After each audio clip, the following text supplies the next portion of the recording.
Secrets of the millionaire mind, T Harv Eker, Hindi ऑडियोबुक.com।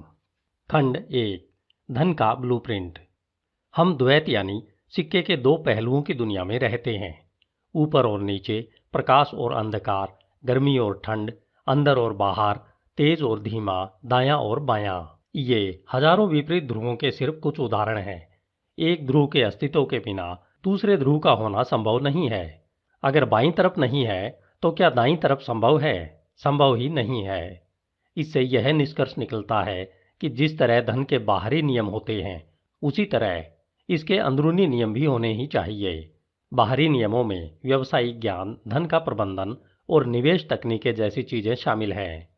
ये अनिवार्य हैं, लेकिन अंदरूनी खेल भी उतना ही महत्वपूर्ण है। इसका एक उदाहरण कारपेंटर और उसके औजार हैं। बेहतरीन औजार जरूरी है, लेकिन उन औजारों का कुशलता से प्रयोग कर सकने वाला बेहतरीन कारपेंटर बनना उससे भी ज्यादा जरूरी है। मैं एक बात अक्सर कहता हूँ, सही समय पर सही जगह होना ही काफी नहीं है। आपको सही समय और सही जगह पर सही व्यक्ति बनना होगा। तो आप कौन हैं? आप किस तरह सोचते हैं? आपकी अवधारणाएं क्या हैं? आपकी आदतें और खूबियां क्या हैं? आप अपने बारे में सचमुच कैसा महसूस करते हैं? आपको खुद पर कितना भरोसा है? आप अपने बारे में सचमुच कैसा महसूस करते हैं? आपको खुद पर कितना भरोसा है? दूसरों के साथ आपके कैसे संबंध हैं? आप दूसरों पर कितना भरोसा करते हैं? क्या आप वाकई यह महसूस करते हैं कि आप दौलत के हकदार या काबिल हैं? डर, चिंता, असुविधा, परेशानी के बावजूद आप कितना काम कर सकते हैं? क्या आप मूड न होने पर भी काम कर सकते हैं? सच तो यह है कि आपका चरित्र, सोच और विश्वास आपकी सफलता के स्तर को निर्धारित करने में बहुत महत्वपूर्ण भूमिका निभाते हैं। मेरे एक प्रिय लेखक स्टुअर्ट वाइल्ड ने कहा था, सफलता की कुंजी आपकी ऊर्जा बढ़ाना है। ऐसा करने पर लोग स्वाभाविक रूप से आपकी ओर आकर्षित होंगे, और जब वे आने लगे तो उन्हें बिल थमा दें। दौलत का सिद्धांत। आपकी आमदनी सिर्फ उसी हद तक बढ़ सकती है जिस हद तक आप बढ़ते हैं। आपका धन का ब्लूप्रिंट महत्वपूर्ण क्यों है? क्या आपने उन लोगों के बारे में सुना है जिन्होंने खुद को वित्तीय रूप से बर्बाद कर डाला है? क्या आपने इस बात पर गौर किया है कि कुछ लोगों के पास ढेर सारा पैसा तो आ जाता है, लेकिन वे उसे गंवा देते हैं? या फिर कुछ लोगों के पास बेहतरीन अवसर होते हैं और उनकी शुरुआत भी अच्छी होती है, लेकिन बाद में सब कुछ टाई टाई फिस हो जाता है। अब आप असली वजह जानते हैं। बाहर से तो यह बदकिस्मती, अर्थव्यवस्था की मंदी या पार्टनर या चाहे जो दिख सकता है। बहरहाल अंदर की तरफ यह एक अलग ही मामला है।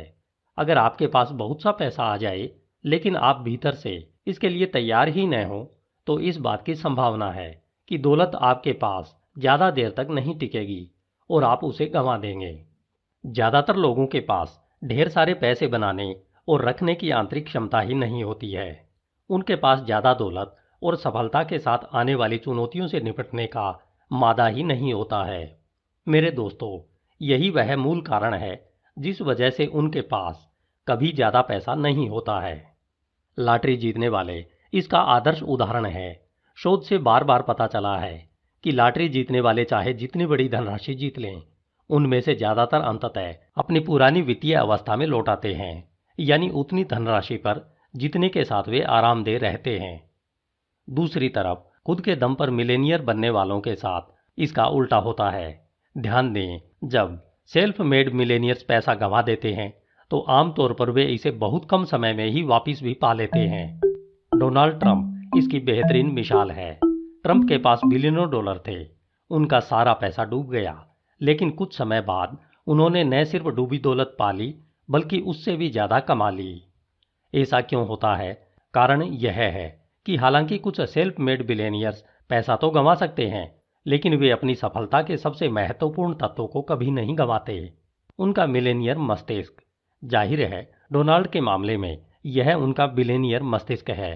क्या आपको एहसास है कि डोनाल्ड ट्रंप कभी सिर्फ मिलेनियर बनकर खुश नहीं रह सकते थे?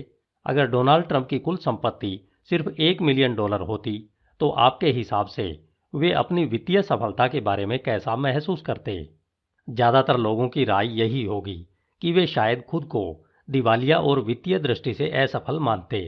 ऐसा इसलिए है क्योंकि डोनाल्ड ट्रंप का वित्तीय थर्मोस्टेट मिलियनों पर नहीं, बिलियनों पर निर्धारित है। ज्यादातर लोगों का वित्तीय थर्मोस्टेट मिलियनों नहीं हजारों डॉलर कमाने पर निर्धारित होता है। कुछ मामलों में वित्तीय थर्मोस्टेट हजारों पर ही नहीं बल्कि सैकड़ों पर निर्धारित होता है, जबकि कुछ का वित्तीय थर्मोस्टेट तो शून्य से भी नीचे निर्धारित होता है। वे लोग बुरी तरह ठिठुर रहे हैं, लेकिन उन्हें जरा भी अंदाजा नहीं है कि ऐसा क्यों हो रहा है। सच्चाई यह है कि ज्यादातर लोग कभी अपनी पूरी क्षमता तक पहुंच ही नहीं पाते हैं। ज्यादातर लोग सफल नहीं होते हैं। शोध से पता चलता है कि 80% लोग कभी भी अपनी मनचाही जिंदगी जीने के लिए वित्तीय रूप से स्वतंत्र या आत्मनिर्भर नहीं बन पाएंगे, और ये 80% लोग कभी सचमुच सुखी होने का दावा भी नहीं कर पाएंगे। कारण आसान है। अधिकांश लोग बेहोशी में जी रहे हैं। वे स्टीयरिंग व्हील पर झपकी ले रहे हैं। वे जीवन के सतही स्तर पर काम करते और सोचते हैं, जो सिर्फ उस पर आधारित होता है जिसे वे देख सकते हैं। वे सिर्फ ऊपरी तौर पर दिखाई देने वाले संसार में जीते हैं। एक पेड़ की कल्पना करें। मान लें कि यह जीवन का पेड़ है। इस पेड़ पर फल लगे हैं। जीवन में हमारे फल हमें मिलने वाले परिणाम हैं। हम इन फलों को देखते हैं और वे हमें पसंद नहीं आते हैं। वे कम हैं, छोटे हैं, या उनका स्वाद अच्छा नहीं है। तो हम आदतन क्या करते हैं? हम में से ज्यादातर लोग फलों पर यानी मिलने वाले परिणामों पर ज्यादा ध्यान केंद्रित करने लगते हैं। लेकिन वे फल वास्तव में कहाँ से आए हैं? फल तो बीज और जड़ों से उत्पन्न हुए हैं। जो जमीन के अंदर है वह जमीन के ऊपर की चीजों को पैदा करता है। जो दिखता नहीं है वह दिखने वाली चीजों की रचना करता है। इसका क्या मतलब है? इसका मतलब यह है कि अगर आप फलों को बदलना चाहते हैं तो पहले आपको जड़ों को बदलना होगा। अगर आप दिखाई देने वाली चीजों को बदलना चाहते हैं तो उससे पहले आपको अदृश्य चीजों को बदलना होगा। दौलत का सिद्धांत। अगर आप फलों को बदलना चाहते हैं तो पहले आपको जड़ों को बदलना होगा। अगर आप दिखाई देने वाली चीजों को बदलना चाहते हैं तो उसके पहले आपको अदृश्य चीजों को बदलना होगा। जाहिर है, कुछ लोग कहते हैं कि जो दिखता है वही सच होता है। ऐसे लोगों से मैं एक सवाल पूछना चाहता हूं। आप लोग बिजली का बिल भरने का झंझट क्यों पालते हैं? क्योंकि आप बिजली को देख नहीं सकते। लेकिन आप बेशक इसकी शक्ति को पहचान सकते हैं और इसका इस्तेमाल कर सकते हैं। अगर आपको इसके अस्तित्व के बारे में किसी भी तरह की शंका हो तो अपनी उंगली बिजली के किसी शॉकेट में डालकर देख लें। मेरा दावा है कि आपकी सारी शंकाएं एक झटके में काफूर हो जाएंगी। अपने अनुभव से मैं इतना कह सकता हूं कि आप इस दुनिया में जो नहीं देख सकते हैं वह किसी भी दिखने वाली चीज से ज्यादा शक्तिशाली होता है। आप इस बात से चाहे सहमत हों या न हों, लेकिन जिस हद तक आप इस सिद्धांत को अपने जीवन में लागू नहीं करते हैं उस हद तक आपको कष्ट उठाना पड़ेगा, क्योंकि आप प्रकृति के उन नियमों के खिलाफ जा रहे हैं जिनके द्वारा जमीन के नीचे की चीज जमीन के ऊपर की चीज उत्पन्न करती है, जिनके द्वारा न दिखने वाली चीजें दिखने वाली चीजों को उत्पन्न करती हैं। इंसान प्रकृति से ऊपर नहीं है बल्कि उसका हिस्सा है। इसका मतलब यह है कि जब हम प्रकृति के नियमों के अनुसार चलते हैं और अपनी जड़ों यानी अपने आंतरिक संसार पर काम करते हैं तो हमारे जीवन का प्रवाह अच्छा रहता है। जब हम ऐसा नहीं करते हैं तो जिंदगी मुश्किल हो जाती है। दुनिया के हर जंगल, हर खेत, हर बगीचे में जमीन के अंदर की चीजों ने ही जमीन के ऊपर की चीजों को पैदा किया है। इसलिए उग चुके फलों पर ध्यान केंद्रित करना बेकार है। जो फल इस वक्त पेड़ पर लटक रहे हैं आप उन्हें नहीं बदल सकते हैं। हाँ, आप भविष्य में मिलने वाले फलों को अवश्य बदल सकते हैं, लेकिन ऐसा करने के लिए आपको जमीन की खुदाई करनी होगी और जड़ों को मजबूत करना होगा। आपको एक बहुत महत्वपूर्ण बात समझ लेनी चाहिए कि हम अस्तित्व के सिर्फ एक धरातल पर ही नहीं रहते हैं। हम एक साथ कम से कम 4 अलग अलग धरातलों पर रहते हैं। ये 4 क्वाड्रेंट है: भौतिक जगत, मानसिक जगत, भावनात्मक जगत और आध्यात्मिक जगत। ज्यादातर लोगों को इस बात का कभी एहसास ही नहीं होता है कि भौतिक धरातल तो बाकी तीनों क्वाड्रेंट का सिर्फ प्रिंट आउट है। उदाहरण के लिए मान लीजिए आपने अभी अभी अपने कंप्यूटर पर एक चिट्ठी टाइप की है। आप प्रिंट बटन दबाते हैं और चिट्ठी आपके प्रिंटर में से बाहर निकल आती है। प्रिंट आउट में आपको एक गलती दिख जाती है। आप अपना भरोसेमंद इरेजर निकालते हैं और उस गलती को मिटा देते हैं। फिर आप दोबारा प्रिंट बटन दबाते हैं, लेकिन दोबारा वही चिट्ठी निकल आती है और उसमें गलती जहां की तहां मौजूद होती है। ओह, ऐसा कैसे हो सकता है? आपने अभी तो इसे मिटाया था। तो इस बार आप एक ज्यादा बड़ा इरेजर लाते हैं और गलती को ज्यादा मेहनत से ज्यादा देर तक मिटाते हैं। आप प्रभावी इरेजिंग नामक मैनुअल का अध्ययन भी करते हैं जो 300 पेज का है। अब आपके पास आपकी जरूरत के सारे साधन और ज्ञान है।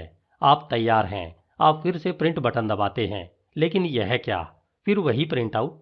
हो ही नहीं सकता। आप हैरानी से चिल्लाते हैं, ऐसा कैसे हो सकता है? यहाँ हो क्या रहा है? क्या मैं पागल हो चुका हूँ? यहाँ पर हो यह रहा है कि असली समस्या प्रिंट आउट यानी भौतिक संसार में नहीं बदली जा सकती। इसे तो सिर्फ प्रोग्राम यानी मानसिक, भावनात्मक और आध्यात्मिक संसारों में ही बदला जा सकता है। धन परिणाम है, दौलत परिणाम है, सेहत परिणाम है, बीमारी परिणाम है, आपका मोटापा परिणाम है। हम कारण और परिणाम की दुनिया में रहते हैं। क्या आपने कभी किसी को यह कहते सुना है कि धन की कमी समस्या है? अब यह बात सुन लें, धन की कमी कभी भी समस्या नहीं होती है। धन की कमी तो सिर्फ यह बताती है कि अंदर क्या चल रहा है। धन की कमी परिणाम है, लेकिन इसकी जड़ यानी कारण क्या है? यही मुद्दे की बात है। अपनी बाहरी दुनिया को बदलने का एकमात्र तरीका पहले अपनी अंदरूनी दुनिया को बदलना है। आपको जो भी परिणाम मिल रहे हों, चाहे वे लाभदायक हों या हानिकारक, अच्छे हों या बुरे, सकारात्मक हों या नकारात्मक, हमेशा याद रखें कि आपका बाहरी संसार सिर्फ आपके अंदरूनी संसार का आईना है। अगर आपकी बाहरी जिंदगी में चीजें अच्छी नहीं हो रही हैं, तो इसका कारण यह है कि आपके अंदरूनी जिंदगी में चीजें अच्छी नहीं हो रही हैं। यही मुद्दे की बात है। घोषणाएं परिवर्तन का शक्तिशाली रहस्य। अपने सेमिनारों में हम तीव्र गति से सीखने की तकनीकों का प्रयोग करते हैं, जिनसे आप ज्यादा तेजी से सीखते हैं और सीखी गई बातों को ज्यादा याद रख पाते हैं। इसकी कुंजी है जुड़ाव यानी इन्वॉल्वमेंट। हमारी नीति इस पुरानी कहावत का अनुसरण करती है, आप जो सुनते हैं उसे भूल जाते हैं, आप जो देखते हैं उसे याद रखते हैं, आप जो करते हैं उसे समझ जाते हैं। अब मैं आपसे यह कहना चाहूंगा कि जब आप इस पुस्तक के हर प्रमुख सिद्धांत के अंत में पहुंचें, तो हर बार अपना हाथ दिल पर रखकर एक घोषणा करें, फिर अपनी तर्जनी से सिर को छूकर एक और घोषणा करें। घोषणा क्या है? यह एक सकारात्मक कथन है जिसे आप जोर से बोलते हैं। घोषणाएं आखिर इतनी महत्वपूर्ण क्यों है? क्योंकि हर चीज एक ही तत्व से बनी है, ऊर्जा। सारी ऊर्जा तरंगों और कंपनों में यात्रा करती है। इसलिए आपकी हर घोषणा के कंपनों की निश्चित फ्रीक्वेंसी होती है। जब आप जोर से घोषणा करते हैं, तो इसकी ऊर्जा आपके शरीर की कोशिकाओं में कंपन करती है और उसी समय आपका शरीर छूकर आप इसकी अनूठी गूंज महसूस कर सकते हैं। घोषणाएं न सिर्फ ब्रह्मांड को एक निश्चित संदेश भेजती है, बल्कि वे आपके अवचेतन मन को भी सशक्त संदेश भेजती है। घोषणा यानी डिक्लेरेशन और संकल्प यानी अफर्मेशन के बीच जरा सा ही अंतर है, लेकिन मेरे हिसाब से यह बेहद महत्वपूर्ण है। संकल्प की परिभाषा है एक सकारात्मक कथन जो यह दावा करता है कि जिस लक्ष्य को आप हासिल करना चाहते हैं वह पहले से ही हासिल हो चुका है। घोषणा की परिभाषा है किसी खास काम को करने या किसी खास लक्ष्य को पाने का पक्का इरादा व्यक्त करना। संकल्प में यह दावा निहित होता है कि लक्ष्य तो पहले ही हासिल हो चुका है। मैं संकल्पों का समर्थक नहीं हूं, क्योंकि अक्सर जब हम किसी ऐसी चीज को सच कहते हैं जो वर्तमान में सच नहीं है, तो तुरंत ही हमारे दिमाग में एक धीमी आवाज कहने लगती है, यह सच नहीं है, यह झूठ है, यह बकवास है। दूसरी तरफ घोषणा में ऐसा नहीं कहा जाता है कि यह सच है। इसमें तो सिर्फ यह जताया जाता है कि हम किसी काम को करने या कुछ करने का इरादा रखते हैं। धीमी आवाज इसे मान सकती है, क्योंकि हम यह नहीं कह रहे हैं कि यह वर्तमान में सच है।